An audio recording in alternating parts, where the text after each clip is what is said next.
Ouch!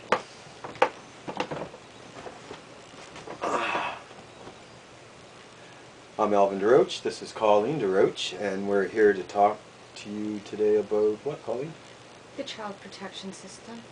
In Canada or BC? Well, in BC and in Canada and all of North America, really.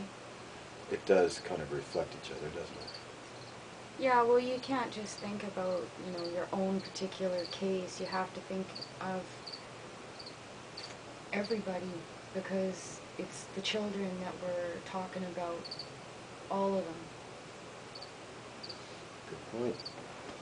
Today I'd like to discuss a little bit about the deaths here in BC and about the medical practices of MCFD. Well, don't you think we should talk about the more important points so that, people hear what's really going on? I mean, I know the deaths are important, but that's not, the deaths that occur in foster care are only a small portion of the hideous side effects of the Ministry of Children and Families or Children's Aid getting involved in a child's life. For instance? Okay, say a child is in foster care for, even if they're only in foster care for 3 years in their older teenage years, they lose contact with their parents, because of one thing or another, and they end up, after leaving foster care, living on the streets or addicted to drugs because of the emotional trauma of losing their parents, because it is a loss. Well, historically, isn't this exactly what happened with the natives back in the 40s, 50s, and 60s? It is, but back then it was more obvious that children were being separated from parents. Now, people are under anybody who has never had to deal with the child protection system, those people aren't aware of the fact that parents are alienated from their children after removal. You mean as far as their rights are concerned? Oh, well, you're stripped of your rights. You're stripped of your rights almost. In some cases it's immediately, even if there's no real legal reason for the child to have been apprehended. Children are not apprehended just because they're abused or neglected. The ministry and other family services, they tend to take in a lot of information, and then instead of, doing a thorough investigation, that's done properly, a lot of times they just feed off this information. That's just some of it, the third party and hearsay that gets used in court is so unbelievably wrong, but they do it. And they do omit information as well. Yes, they do, if it doesn't benefit them. You see, they make money off every child that they apprehend. They get more funding.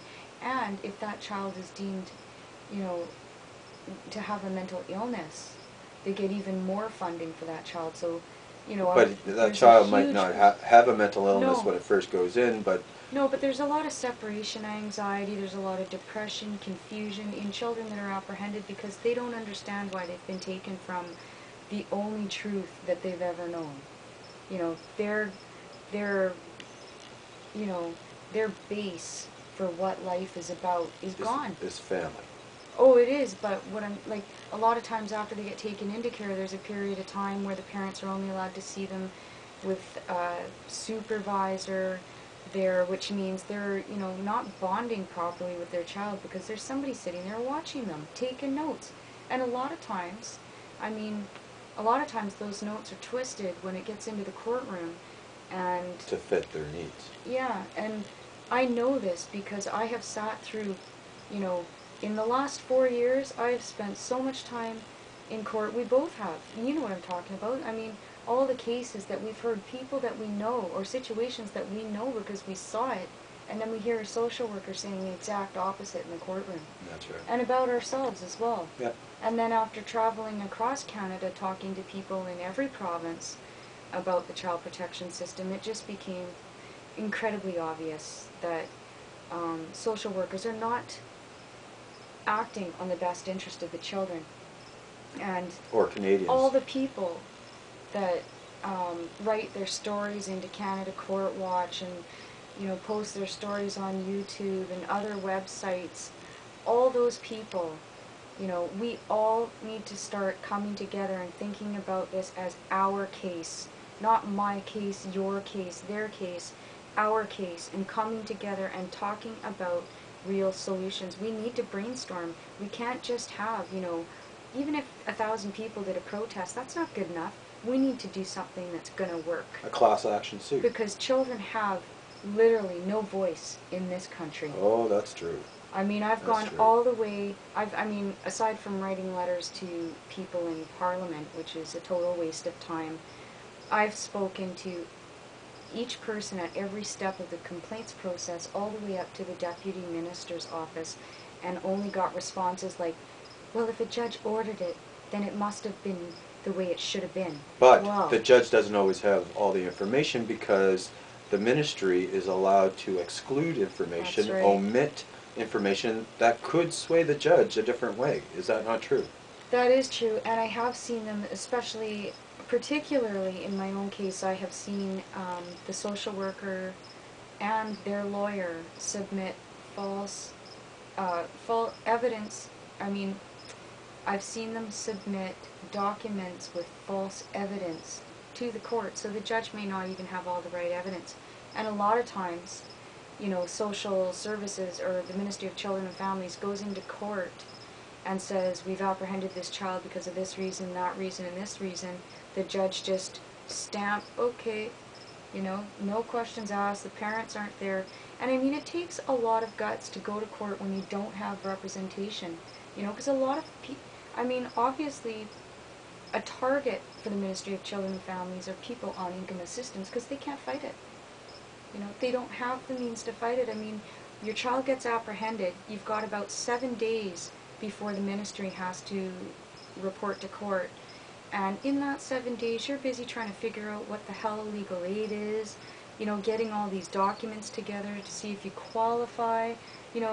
Meanwhile, your job is on the line because you've had to take a few days off, Let's give them an example. Let's say when we went to court back in 2004, and we had a social worker on the stand, and we provided a line of questioning that produced some real evidence. You remember when we had let's call her social worker A, and she had to admit who her source of information was, and it was a false source. That's right. Yes, things like that happen constantly, but that's neither here nor there. We can't focus on the small. Well, it's not just small, a minute. but we see, can't if people, focus, but if people we can't understood, focus on the small points. if people understood that for 2 years the children were apprehended based on a lie, and then once that lie was caught in a courtroom, still nothing happened. Okay, but you're talking about our individual case, Alvin, and I think we should be talking about our case, Canada's case, because my kids might be hurting, but so are the kids next door that got apprehended, and so are the kids over there that got apprehended, and they might be even hurting worse than mine. So, we need to focus on, the whole 10,000 children that are in care today, the whole 10,000 children that were in care last year, the whole 10,000 children, how many kids are going to be in care in 10 years from now if we don't all stand up together and do something about it